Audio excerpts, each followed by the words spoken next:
So if we look at the Subgrade Model Manager in its most simplest form, really all it's about is being able to choose different parts of your template and tell the software whether or not to include it in your subgrade surface. So ultimately, with any subgrade surface, what we're looking for is the very bottom of our model, not really too interested in what's going above. This is why we have the option to show the emitted regions and then toggle them off as well, because ultimately I'm not really interested in what's happening with the subgrade at the very top of my model. I'm actually interested in what's happening at the bottom. So I'm going to turn off the emitted regions.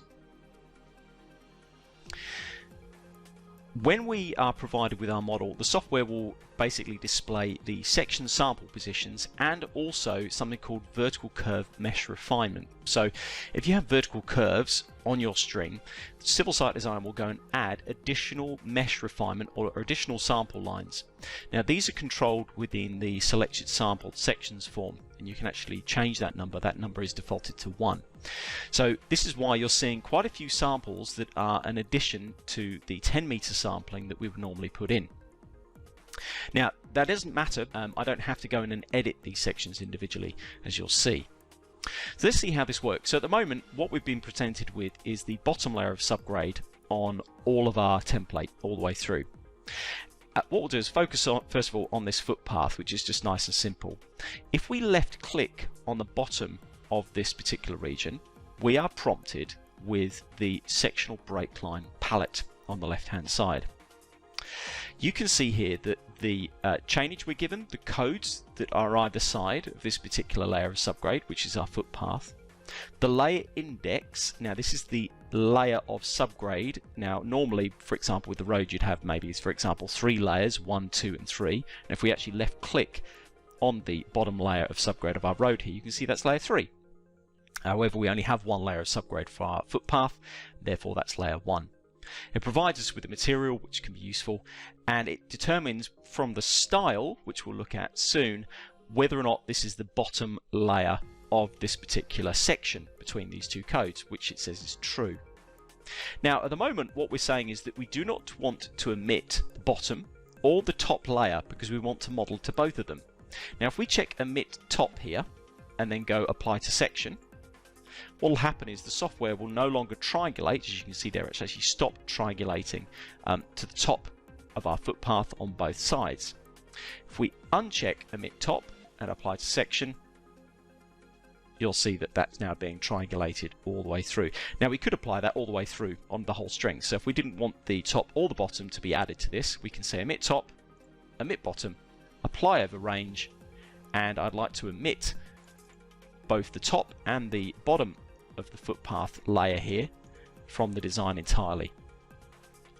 Now that's been removed from the design. There's still what's known as a linear break line to be removed here, but you can see because this region was omitted, it's now sitting under the emitted regions, which means we can't see it.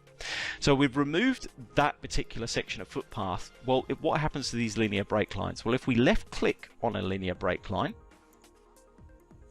you can see here, now this works slightly differently. You can see the code which it's connected to, which is the right footpath inner. It's the bottom, which is true, and we can choose to omit from the design. So I'm going to check omitted and click apply. Maybe we don't want the inner footpath to be modelled either. We can left click on that and say omitted and then click apply. So I've just removed the entire footpath from my subgrade model. The question is, how do I then get it back? Well, because everything's been omitted, what we would now do is go and check on omitted break lines. So everything in grey is what is no longer being modelled. Now I've determined that I actually want these to be modelled. So what I'm going to do is to now go back in and add these back into the model. So you can see I've actually already got the bottom linear break line. In fact, what we'll do is we'll uncheck and go to the other side. You can see it's being omitted. So we can check, uncheck omitted, click apply. You can see that's now being modelled. You can see actually how the subgrade surface, having that turned off, can actually be useful. So you don't get this overlap of surface of your emitted break lines. Maybe the bottom, we'll uncheck that. We'll check that, uncheck omitted, click apply. Now I'll turn the subgrade surface on so I can clearly see what's happening. Now I decide that I want my subgrade of my footpath to be displayed or being added to the model. So I can check this layer, uncheck top, uncheck bottom, and rather than say apply just to this section, I can go apply over range. And I'm going to simply pop in a number which covers the entire range of this particular string. And now I've got that subgrade added back in. So using just simply a left click on the sectional break line or a left click on the linear break line, we can very quickly emit and unemit, essentially by toggling these buttons on and off, different parts of our design.